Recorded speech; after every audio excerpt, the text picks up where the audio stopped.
All right, guys, this is episode 2 of my reloading series. This one is going to go into details about all your tools for the trade. So it might go a little long, so I'll apologize in advance for that. So I'm going to try and go through my notes up here that I got, kind of a list of all the tools that I've used and what I've kind of decided is more important. And then here at the end, we'll go over some more stuff that's more advanced, not so necessary. So, starting out, the number one thing that I'll highly recommend is a good loading manual. This is the Lyman 50th here that I'll use for an example for now. This is actually, I mean, it's an example, but it's what I would recommend, honestly, too, for anybody starting out. I mean, um, loading manuals are used obviously by a lot of guys for strictly data, and you can't forget all the information that's in the front of these things. I mean, I think some people get their rolling manuals and they get their data and they don't even read any, the first half of the book. That's just a bunch of awesome info. I mean, it tells you everything that I'm going to kind of pretty much cover in this series. It's in here. I mean, and this is the 50th anniversary edition here. Not anniversary, but edition. Shows you everything in color, which is even better. It makes it more enjoyable to read. So, and there's just so much in here, so much awesome information, stuff that I'm sure that I'm going to leave out in my series. So, I mean, get you a good reloading manual. This one right here, can't recommend enough. Tons of great information, and obviously your safe starting loads and stuff for something that your cartridge, hopefully that you're planning on loading is in here, and a similar bullet, if not the same bullet, brass and all that stuff. We'll get into details on this kind of stuff later, but obviously this is definitely a vital kind of tool to have in the process. So I'll set that off to the side, and we'll move right along here, try to keep this going. And the next thing is a way to clean your brass. So if you got new brass that comes clean, you don't have to really mess with it, but once you start shooting it, it's going to get dirty and you're going to need to clean it. And and if you're using brass that you picked up off the range, or once fired brass or something like that that you've bought from somebody, a lot of people do that. I've done that. So anyways, it comes to you in all kinds of different various stages and cleanliness. So you're going to want to clean that up. I'm sure most people like to work with clean brass. I know I like working with clean brass. So it's not so detrimental for accuracy. It's more cosmetic, but anyways, so we'll cover some methods here. So you get your dry tumbler here. That's been the method used for most everybody for a long time, and it works awesome. Corn cob for polishing, walnut for kind of deep cleaning sort of thing. Both work just as well, though corn cob, maybe if you're trying to do some deep cleaning, is going to take a little longer. But anyways, I use mine pretty much anymore. It's small, just a cheap Frankford Arsenal, to replace some of the other ones that I've had over the years, and it works fine. Like I said, I typically use this anymore to remove my lube off my cases after I'm done sizing. After I'm done sizing, I'll throw them in there, let them run overnight, usually when I'm sleeping, wake up in the morning, sort them out, sort the media out from them, and go on. And it's great for that. That way it leaves them dry and I don't have to mess with them. I can just start immediately going to the next step. So that's what I use this for. I'll get that off the bench. And over here, this is pretty much what I use anymore. This is the new popular method out there for cleaning brass. This is a wet tumbler, another Frankford Arsenal. This thing's awesome. I use stainless steel pins and water. I use hot water, Dawn dish soap, and some Lemmy Shine, which is citric acid, that helps keep the brass, give the brass a little bit better shine, but it's not necessary. So anyways, this thing will clean your primer pockets out, clean all the carbon, make your brass look like new. Even the nastiest brass that I've gotten before, this thing will make it look pretty much like new. So the only thing is, obviously, that comes out wet, you got to sort those stainless steel pins. So this thing back here, this is a little ball sifter deal that I use dump all your cases in, whether it's out of the wet tumbler or the dry tumbler in this thing, spin them around. If they're wet, I fill the bucket up full of water and use it. I don't really want to get into this. There's lots of videos out here on how to do wet tumbling and different tumbling. I'm just trying to cover what we use here. So this magnet's awesome for separating them, and so on. So, but there's a couple different methods here that I'm just trying to showcase to you about how to clean your brass. So let's move on. I'll move these off the bench, and we'll move on here. So the next thing I got here to talk about is along those lines. If you're using a wet tumbler, something like this. This is a Lee Universal Decapping Die. I talked about this in another video. This is great for punching out all your primers before you run them through your wet tumbler. That way you can take advantage of some of the good things about that wet tumbler is how it really does clean well, and it'll clean out your primer box, get all that carbon out of there for you really well, and that way you don't have to worry about messing up your sizing die, running dirty brass through it. This thing doesn't touch the body, it just punches the primers out. So that's what I use this for. Is all my fired cases, I punch all my primers out and then throw them in that thing, clean them all up, and then they're ready to size. I don't have to worry about punching out primers, since we'll get later into it too, how I size all my brass. I've already punched out my primers, I don't have to worry about it because then I size without a decapping stem installed. So anyways, these things are awesome for lots of different things, not just punching out primers for that reason, but for utility type purposes. Anybody that's reloaded long enough's installed a primer upside down. That thing works great for that. If you're going along and you're like, oh crap, I put that primer in upside down, you can just use that die real quick, punch it out, don't have to worry about looping up the case again, so that you can use your sizing die to punch out a primer. It's kind of foolish, I think, to do that. So having one of those, I think, is important. That's why it's on the list. It's important. So get you one of those universal decapping dies. Lee makes a great one. And then next are your die sets, shell holders, stuff like that. This is your shell holders for the Lee hand primer. There's lots of different die sets out there. I don't want to get too into die sets right now. I'll cover that later. I just want to point out that it's an important step. It's an important tool. You're not going to get much done reloading wise without dies. So next is a good set of calipers for measuring. We measure everything. Consistency is key, and if you're not measuring with a precise tool giving you accurate measurements, you're just not going to have good results, period. So you don't have to go out and buy the best ones. I mean, if you can afford it, sure. I mean, like I said, it's important to have accurate measurements, so get you ones that you can definitely count on. These came from Lowe's. They're not expensive, but they work. I've tested them against, I know machine shops, people that work at machine shops, I should say, and where I can get access to things that they've made there and other reference type materials that I can measure, that I know what size they are, and I've used those to verify that that thing is accurate and I can trust it. So anyways, it's you don't need digital, you can use dial. Those work just fine to just make sure it works and you can rely on it. So moving on from that is your max overall length gauge. So this right here, this one is a bent version that you can use for on ARs.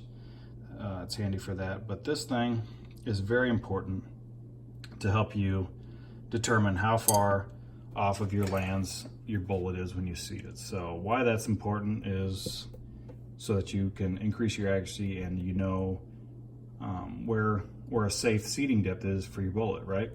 Because if you're out too far and you're in your lands, your pressures are going to be high, and you could have some dangerous pressure levels and explode your gun, hurt yourself, somebody next to you, any of that stuff. It's not good. So I'll get into that again later too, more detail on how to use that. That's just pointing it out. That's a tool that you should have. So, and then in order to use this and in order to keep your measurements consistent, you got to have a comparator. This thing is vital. It measures off of your ogive, where the ogive of the bullet, I'll show you here.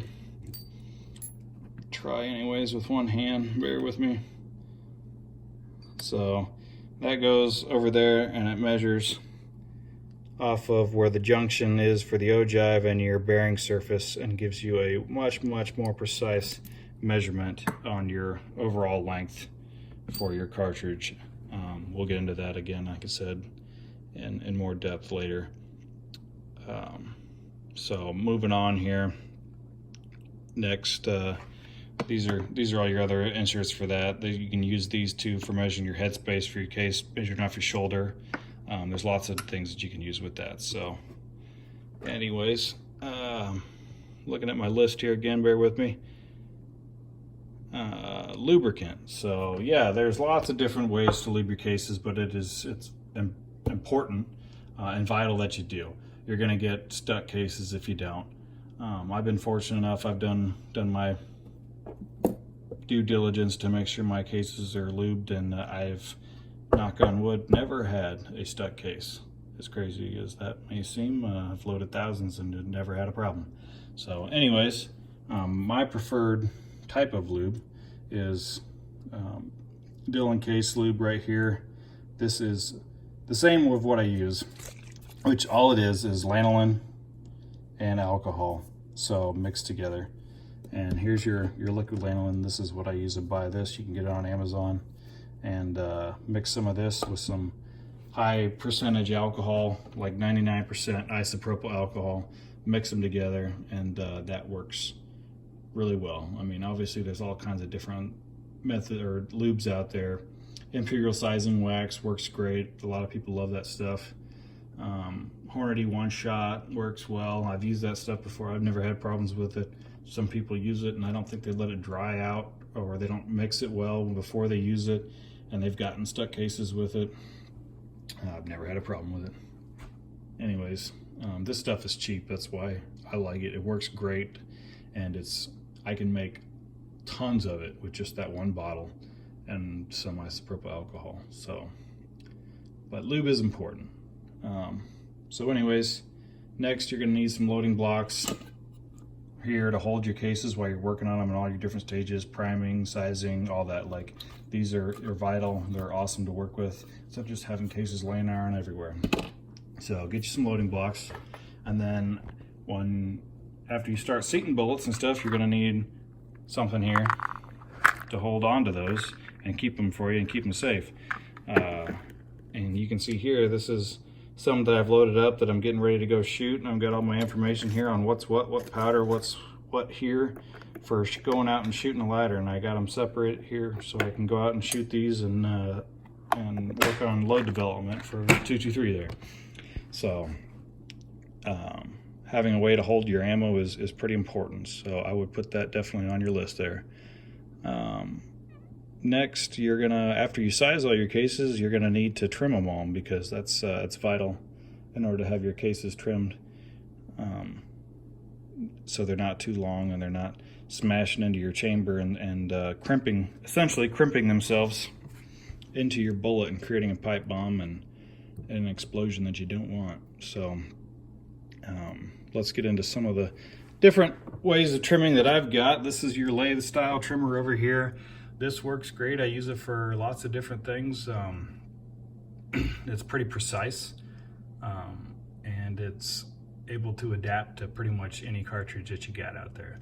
So it works great. You've got things like these that have a carbide cutter in there, and you just chuck it into a drill and run them in there, and it works awesome, and it's quick and speedy. The Girard Triways are just like that too, and they'll actually trim, chamfer, and deburr all in one step for you. Those are awesome. Highly recommend those. This is a Dillon Rapid Trim. Uses a die here that actually sizes the case as it enters. You put this in your press and run this little motor, and it's got a carbide cutter on it as well. And your case goes up in here, it cuts it, sizes it all in one step, comes out, and you're sized and trimmed. You still got a deburr. Well, you don't need a deburr on that one because of the carbide, but you do need to chamfer chamfering is important so that your bullets seat without resistance and you don't scrape off the copper jacket. So anyways, then you got even just the cheapest method here of your Lee style, that this little mandrel thing goes down in your case. This pin goes down through the primer. Chuck this into a drill right here, holds the case. Excuse me, that pin bottoms out on this, and this cutter right here cuts your case as you go. These things work just fine, honestly. I mean, I still use them, believe it or not, and for certain things, and they work fine. So you just trim chamfer afterwards and move on. So there's trimming kind of covered. After you trim, like I said, you got to trim or chamfer and deburr. There's a couple different methods on that. Here's just a regular one that this deburrs the little lip that certain cutters or trimmers will leave, excuse me. And this will chamfer the inside of the case mouth for you. Not real fancy, crazy, doesn't need to be. This is a Lyman multi-type kind of tool. It's got a way to, on this end here, it holds a bunch of different things in here. It's got the cutters for that, more VLD style, give you a steeper pitch angle on your cutting for your chamfer and your deburr angles, if you so desire, that sort of thing. A way to cut crimps out, and this little side here for cleaning out carbon and primer pockets, cleaning media out, excuse me, sort of thing. Those are awesome. They have everything you need. You can just buy that and you'd be good to go. You wouldn't need something like this. So anyways, moving on, and once again, bear with me, I'm going to check my list again. So that puts us into how, like, removing those crimps. Like I said, if you've got NATO brass, you're picking up range brass, you find those cases out there, Lake City, Federal, that have been crimped. Some of your Hornady, TAP ammo, I think the Whitetail Extreme even, they all have crimped primers. So if you're going to use that stuff to reload, works fine. You just got to make sure you remove that crimp, or the new primer you're going to seat in there is just not going to want to go in very well, and you're going to smash them up and be quite frustrated. So you got to remove those things. So I highly recommend something like this. This is called a swage gauge. This will let you know, number one, if you've got your crimp thoroughly removed, adequately removed that is, and it'll also tell you if your primer pockets are now too big. It's a kind of a go, no-go gauge. So if your primer pockets are now too big and they won't safely hold a primer, you can use this to test them before you even bother seating a primer, and it'll let you know if your primer pockets are too loose. Mid-South Shooter Supply sells these, and I recommend them. You can get them for large and small. But to remove the crimp, you can use something like this and just run that through your primer pocket, and that'll cut out the crimp. This thing, like I showed you too, will cut out the crimp as well. Or you can use something like this Dillon Super Swage 600, and I'll show you on here. This one just crimped. You can see that ring around there. If it'll focus for you, you can see where there's a crimp on there, and you just put that on this mandrel here, throw it down there, run this down. A little plunger goes into there and squeezes that primer pocket right back out. I can show you that again. There's that little plunger that comes out and goes into the primer pocket, squeezes out the crimp. Doesn't remove any material, leaves all the material in there. So this is good for increasing your case longevity as far as primer pockets not loosening up on you because you're removing material. So I prefer this method when I'm using military brass to remove the crimp for that reason. So, all right, now we need to, we've got our brass sized and we're ready to prime. So then we kind of move into different ways to prime. So you got your different hand primers here. This is a Lee. This works great. I like the hand prime and focus on kind of one step at a time. I would, if you're gonna do a lot of hand priming, I would recommend you get something a little nicer than this Lee. It's a little more ergonomic, has a little more leverage. if you wanted to do over 100 cases at once, something like this handle right here is just not comfortable, and it's gonna suck doing over 100 cases priming with that thing. Your hand's gonna hurt when you're done. My kind of favorite method is not so much using the press method, which, you know, here's a little adapter that runs on my Hornady press, so I can use that press for priming, but I use this thing. It's discontinued now, but there are other similar versions to this out there that you can get, but this is a Lee Auto Prime. So I can load up 100 primers up in this thing, and they'll self-feed down into here, and this runs up and pushes on a little spring in here as the primer comes down, and it sits in there, and then that just pushes it up and seats right in for you. Works awesome.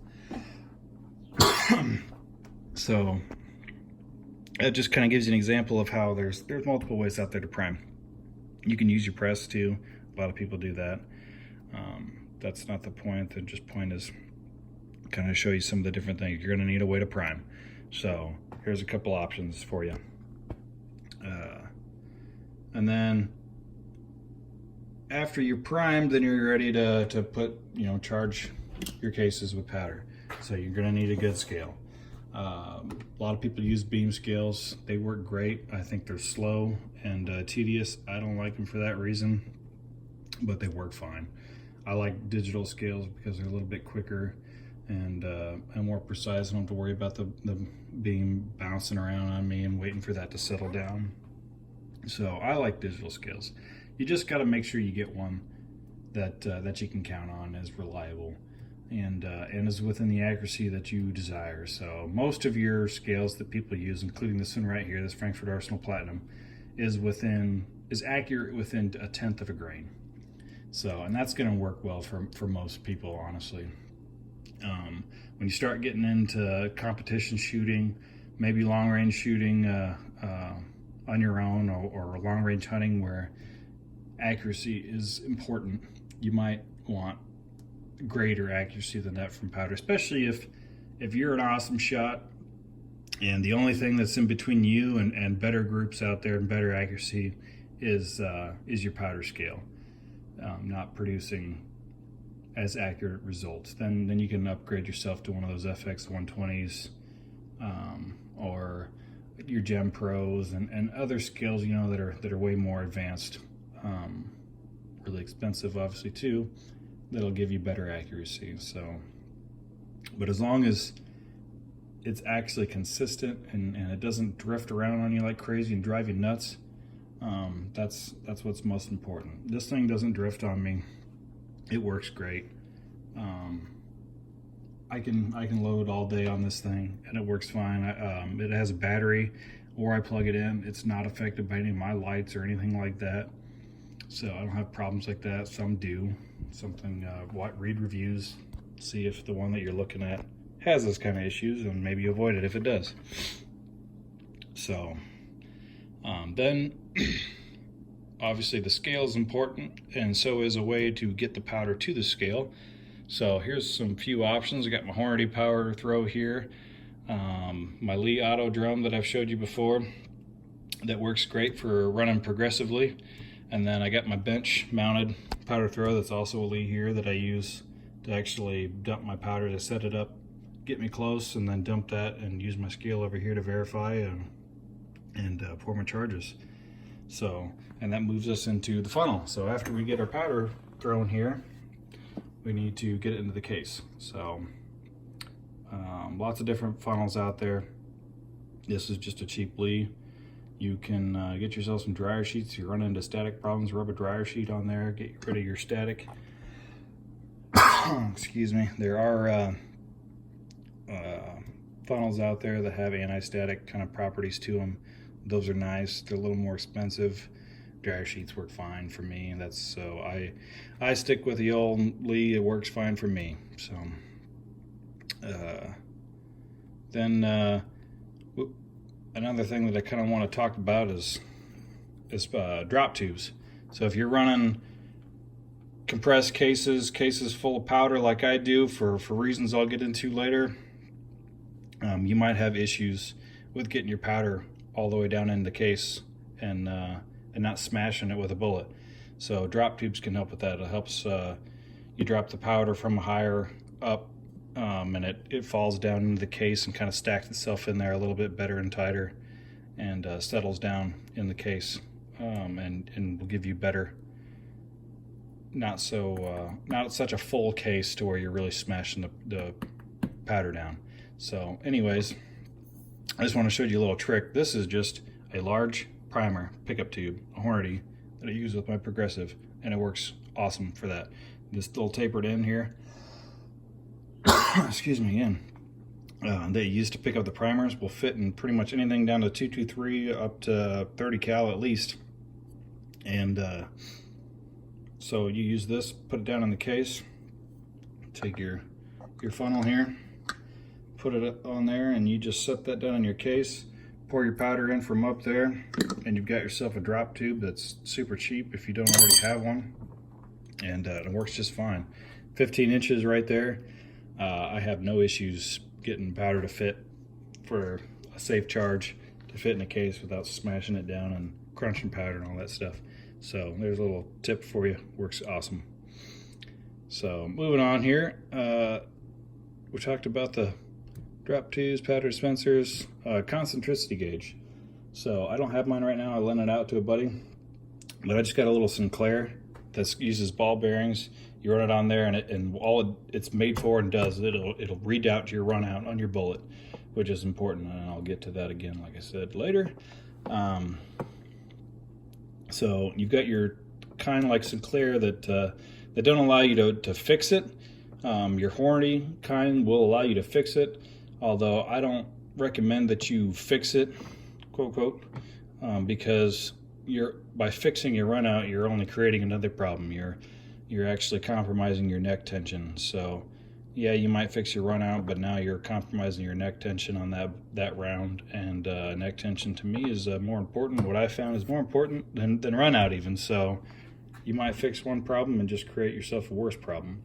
So I suggest that you fix your methods on seating your bullets and improve your run out to begin with, and not use your concentricity gauge to fix your run out problems. But it's nice to have a gauge to see if you have problems, because otherwise you don't really know. So it's great for troubleshooting, great to know that you're making quality ammo. So that's why it's in my list for more important stuff, not so much advanced. So, all right, moving on. Now let's say we've got our bullets seated and we already checked our run out, right? So let's say your run out's really high and now you want to scrap that round instead of shooting it. So now you need a way to pull that bullet so we can reuse those components. That's when a bullet puller comes in. So here's your kinetic style, little hammer, load your round up, bang it on table, flat surface, nice hard surface. The bullet comes out, powder comes out, makes a nice mess in here, pour everything out. They work. A lot of people use them. I don't like them because they're almost pretty much everyone that I've seen is this cheap plastic, and they will break eventually. It's a hassle to sit there and bang your cases out, your bullets out rather, sorry. And anyways, what I've moved on to is something like this. This is an RCBS. It's a collet puller. So Hornady makes a similar one, works awesome too. But this thing, you throw in your press, you run your case up that you want to pull a bullet out, put it in your ram like normal, run it up into here, lock this thing down, it tightens the collet down around the bullet, run your ram back down, it'll pull the bullet out, the bullet stays in here, and the case comes back down, take the case out, pour your powder back in, or whichever the case may be for the particular scenario. But pour your powder out, take your bullet back out of that puller, and move on. You can reuse it. You don't need to smoke it down. You just kind of tighten it snug just enough to grab a hold of that bullet and overcome the neck tension and pull it right out. And it won't leave any marks. You can reuse that bullet and it'll work just fine for you. So this is far superior, in my opinion, to something like this. It works awesome, and such a huge difference between something like this and something like this. So You can use these if you want. They're cheap. This isn't really that expensive either. You just buy this, and then you buy different collets for different calibers. That's all you really got to do. Same with a Hornady one. So, and then the kind of the last thing that I would recommend for your more important type tools is these case gauges here. So these are Wilson makes these. I have got some for lots of different cartridges that I load for. This is a 308, there's a 223 here, this one's for 300 Win Mag. They're awesome. They allow you to throw your case. See, this one's not been sized. Sorry, it's not even on video. It's not been sized as 308. It won't go down all the way. It's hanging up. If you can see that, shows you right there that it still needs to get sized a little bit more, because that's probably not going to chamber for you. And then you flip her over here on this side, and it'll tell you if you need to trim it, if it's trimmed too far. I mean, this one is not a great example. If we size this, it's supposed to be, that's going to make this end grow, and it might actually need to be trimmed. But anyways, it just kind of shows you how those can be quite useful.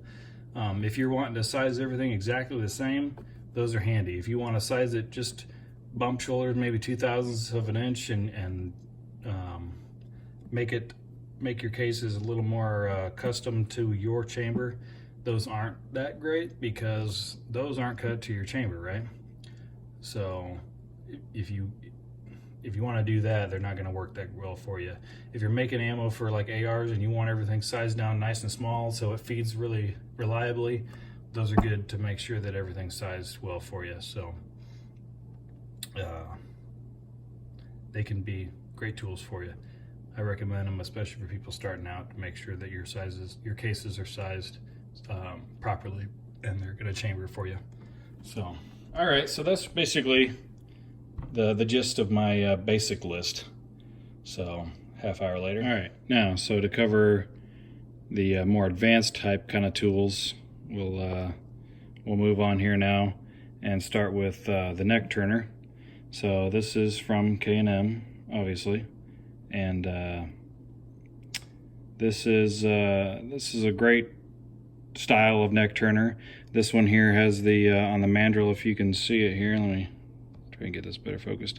Anyways, it's got a cutter on the end, and that'll remove a donut that might form if you're using bushings to size on the inside of the case neck, which is great. Not all your neck turners have this, but this is basically used for if, for instance, you have a tight chamber and your brass is a little bit thicker and it just won't chamber at all, either because the brass necks are too thick or it won't open properly because the chamber is too small and it's not allowing your necks to open up adequately to release the bullet, and that can create some issues. So you might need to turn your necks down on a particular kind of brass for that kind of issue, or maybe like me and you turn your neck on certain styles of brass just so you can get a more uniform thickness of brass, so that way when you're sizing it, your neck tension is actually a little more uniform, more consistent, because I love my consistent neck tension and what it provides me, the accuracy that I get from that. So that's why I neck turn. So, but again, with any of this advanced stuff, that's it's going to be stuff that I kind of recommend you try and see if it actually produces results for you, because nobody wants to be sitting at their bench all day doing all these steps if it's really not being fruitful for you and it's not doing anything for you. You're just basically wasting your time. You're just doing it to do it, sort of thing. Some of this stuff I don't do anymore or all the time, just because the benefits just aren't there. So after testing. So then you got these guys here, also by K&M. This is large and small primer pocket uniformers. These cut your primer pockets to a uniform, consistent depth, which is beneficial for seating your primers to a consistent depth, so that you can achieve consistent ignition for your powder.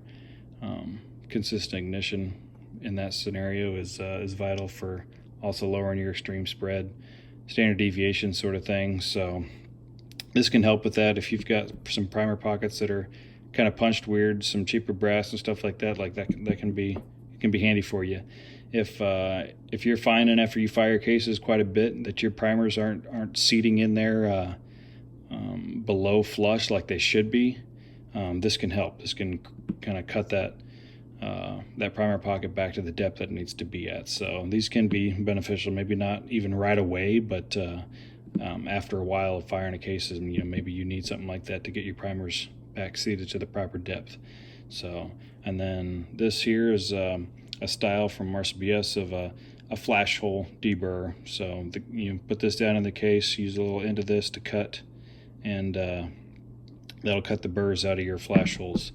So when brass is made, most of your manufacturers out there making brass, they use the same punch that punches the head stamp into the case, also punches your flash hole typically, and your primer pocket and your flash hole all kind of at one step. So your flash holes are getting punched, they're not getting drilled. I believe Lapua still drills. They did at one point anyways. They drill their flash holes, so you don't really get the burrs with those. But most everybody else, since they're just punching that hole straight through, it's leaving kind of burrs on the end. After you shoot those enough, those little thin pieces of brass will kind of burn off on their own, or you can use something like this and cut those right out of there if they exist, and create yourself a better, more uniform flame column and more consistent ignition. So there's a flash deburr deal. This here is from Redding. It's a universal, or not a universal, competition shell holder set, and I use this for my 308. These shell holders are all different heights, so some are taller, some are shorter than others, and that can allow you to bump your shoulders back more or less, because if you screw your die all the way down until it's flush on there and you got a cam over on your shell holder there in your die and press setup, that's going to give you more or less of your case entering that die, and essentially more or less of your shoulder getting bumped. So if you're using a regular size shell holder and your die screwed all the way down and you got a cam over and you're still just not getting that shoulder bump back like you want. Say you've got a Savage that's notorious for having short kind of chambers, and you've got brass that you've trying to size and it just won't chamber because for some reason. Well, a lot of times it's because that shoulder's just not getting bumped back enough. Something like that, which is honestly why I have this, will help you get those shoulders bumped back a little bit more so that they chamber. So this is, again, more of an advanced type kind of thing. You can obviously take just a cheap shell holder, regular size one too, and get you a stone or sandpaper or something and just file that down, sand it down, grind it down, and make it shorter yourself until it works. That's obviously a method. These things are like 50 some bucks for a set. So if you don't want to spend 50 bucks and you just want to make your own, that's obviously a method. So, but anyways, kind of the last thing here is annealing. So here's my annealer. It's a torch method. You've got basically salt bath annealing, torch, and induction annealing.